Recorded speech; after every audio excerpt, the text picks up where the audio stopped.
šodien biedrība pilsētas cilvēkiem organizē piketu pie Imants stacijas pārbrauktuves. Piketa mērķis ir padarīt pārbrauktuvi drošu, lai tā būtu droša ne tikai autovadītājiem, bet arī gājējiem un velosipēdistiem. Šo mēs vēlamies panākt, uzstādot šlagbaumi, tāpat kā autovadītājiem, kas aizliegtu kustību pa ietvi. Ja? Tad velosipēdisti un gājēji nevarētu šķērsot pārbrauktuvi, ka vilciens šķērso sliedes. Ja? Šis ir vienkārši risinājums, ko var ieviest Imants pārbrauktuvē.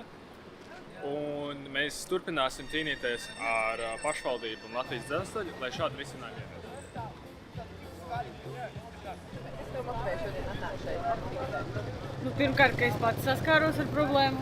Tāpat uz vietas mēs saskārāmies ar traģēdiju. Un otrkārt, es gribu, lai vairs neviens bērns neiet bojā šeit. Vai cilvēks, vai invalīds, vai varbūt vēl kāds, kas neievēro drošības noteikumus. Kas būtu tad jūsu mērķis, ko panākt šeit? Noteikti, lai visi ierobežo, lai uzliek šlagbaumu, barjeru. Labākajā gadījumā tas būtu vēl žogs, tā lai vispār neviens netiek garām, kad to nedrīkst darīt. Okay.